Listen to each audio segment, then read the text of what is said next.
Pak Hotman Paris sering di ini, lalu Pak Oce dan Nado dekat-dekat dengan saya. Baik, saya diminta menjelaskan dua hal. Satu soal apakah pilkada itu dapat masuk dalam rejim pemilu atau bisa disamakan dengan pemilu atau tidak. Yang kedua soal pengisian penjabat gubernur, bupati, dan wali kota. Sebelum saya lebih jauh menyampaikan keterangan saya ingin menegaskan bahwa hal-hal yang tidak saya baca, karena keterangan ini sudah dimasukin, yang tidak saya baca dianggap terbaca. Ini sepenuhnya karena demi waktu saja, saya ambil yang singkat-singkat.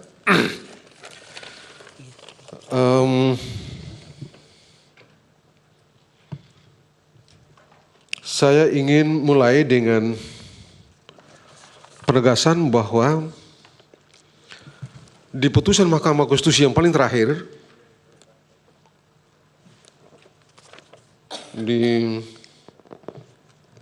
putusan 85 tahun 2022 pada satu bagian pertimbangan,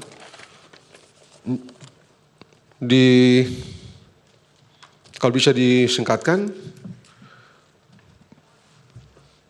Mahkamah menyamakan dalam pertimbangannya mengatakan bahwa rejim sekarang sudah tidak tepat, tidak waktunya atau tidak ada lagi pembedaan antara rejim pilkada dan rejim pemilu. Dalam pertimbangan itu menunjuk perdebatan di Pas 1 BP MPR, sayangnya tidak disebutkan perdebatan siapa dengan siapa dan seterusnya, di tahun berapa saja perdebatan itu yang diambil. Karena kalau kita betul cek risalah, perdebatan mengenai pemilu dan pilkada itu berlangsung dari tahun 2000. 2000 baru dibahas pilkadanya, sementara pemilunya baru selesai di 2001 di perubahan Undang-Undang Dasar yang ketiga yang melahirkan pasal 22C ayat 1. Di perdebatan pada 22C ayat 1 di tahun 2003 yang berlangsung pada bulan September, itulah baru almarhum Slamet Effendi Yusuf bicara mengenai pemilu kita nanti ada 5 kotak. Tidak ada orang lain yang bicara kecuali almarhum Slamet Effendi Yusuf yang merupakan ketua pimpinan rapat Pas 1 pada waktu itu. Tidak ada orang lain yang bicara itu kecuali Pak Slamet. Sementara sikap Mahkamah Konstitusi itu menunjuk pada pendapat itu. Jujur, dengan hormat pada Mahkamah, saya mengatakan bahwa cara menarik kesimpulan itu tidak tepat.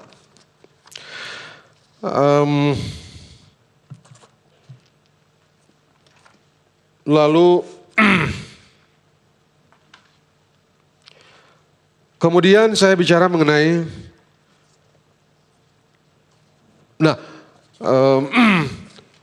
kemudian mengenai Mahkamah punya wewenang memutus sengketa perselisihan pemilu, itu dibicarakan baik di pasal 22 maupun bicara mengenai pasal 24C itu. Sementara sekali lagi di putusan Mahkamah yang ditunjuk sebagai dasar untuk menyamakan pemilu dan pilkada, sekali lagi cuman pendapat yang sekali lagi mengambil pendapat Pak Slamet Effendi Yusuf. Yang mulia, berdasarkan argumentasi yang sudah saya sampaikan tadi dan teks pasal 22, saya berpendapat pemilu, pilkada tidak dapat disamakan dengan pemilu dengan konsekuensi Mahkamah tidak bisa menyamakan, Mahkamah tidak bisa mengambil perspektif pilkada atau tindakan-tindakan yang telah dilakukan untuk pilkada dilakukan di pemeriksaan pemilu. Itu nggak bisa. Karena rezimnya berbeda. Sekarang saya bicara mengenai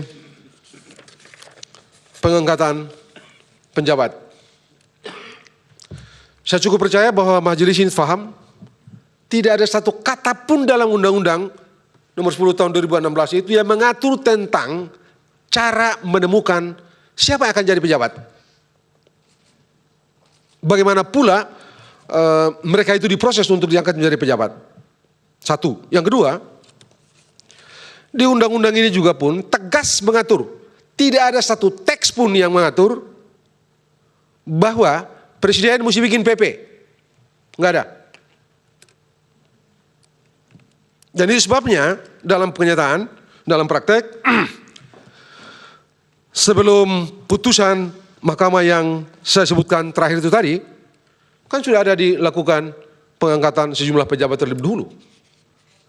Setelah putusan mahkamah itu tadi baru diterbitkanlah salah satu peraturan perundangan. Soalnya sekarang di fakta jurnalistik yang saya temukan ada persepsi seolah-olah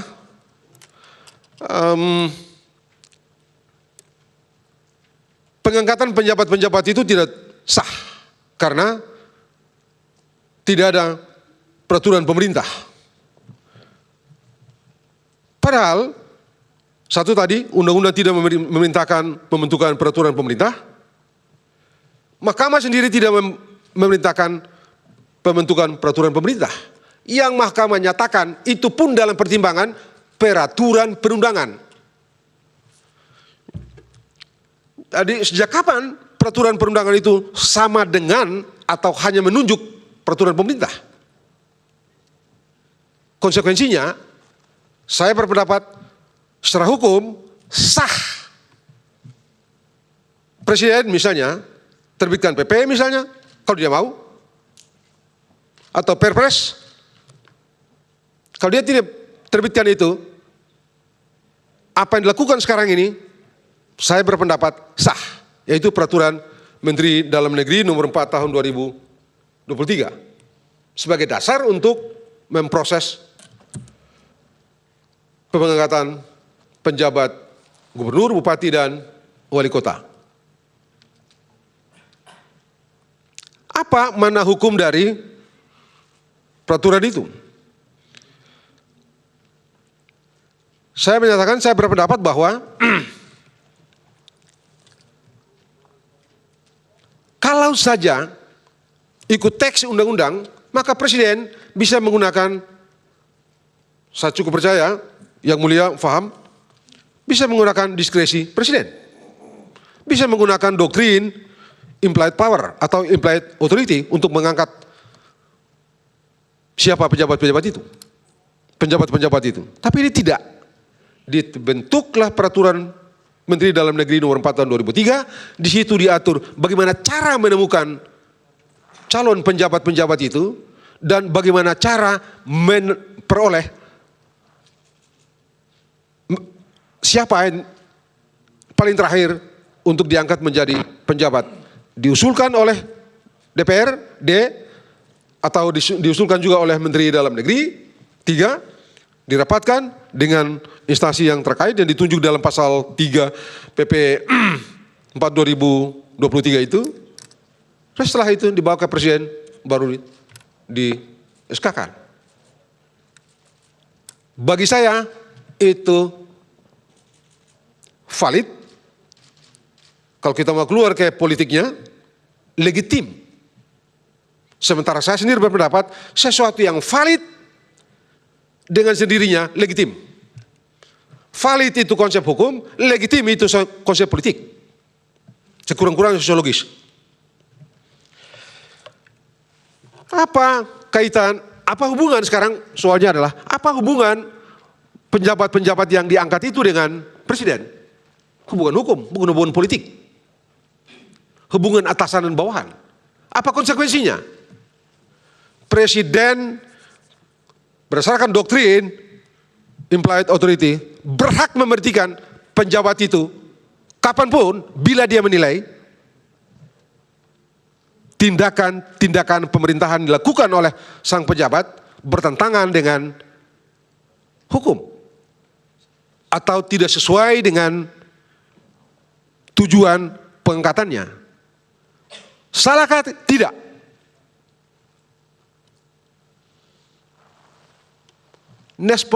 Nepotistikkah tindakan pemberhentian itu? Tidak.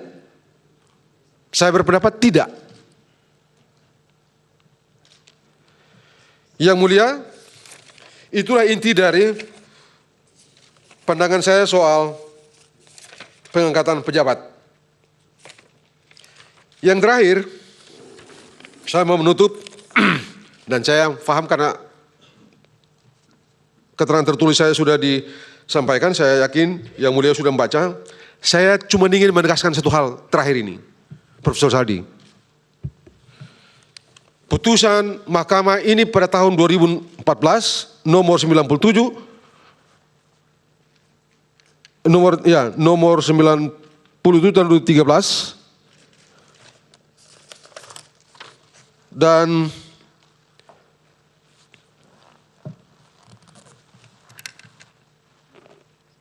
saya kutip, di samping itu sebagaimana telah menjadi pendirian mahkamah dalam pertimbangan putusan nomor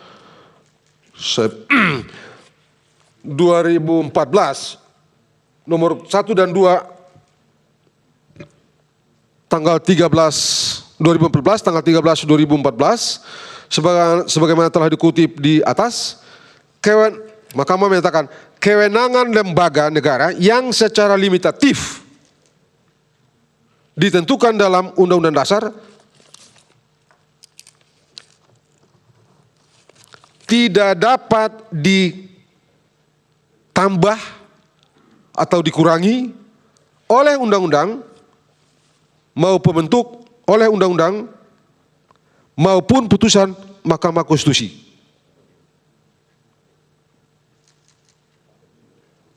Jadi kalau mahkamah ini sekarang ini periksa proses pemilu ini, mahkamah melanggar pasal ini. Saya ingin menegaskan, taatlah pada teks pasal 24C ayat 1, periksa hasil. Bukan di luar itu. Suka atau tidak, hukum tidak ada urusan dengan suka atau tidak. Hukum itu selalu objektif. Yang mulia, itulah yang dapat saya sampaikan pada kesempatan ini. Terima kasih banyak. Assalamualaikum warahmatullahi wabarakatuh. Waalaikumsalam. Dari pihak terkait ada yang mau ditanyakan?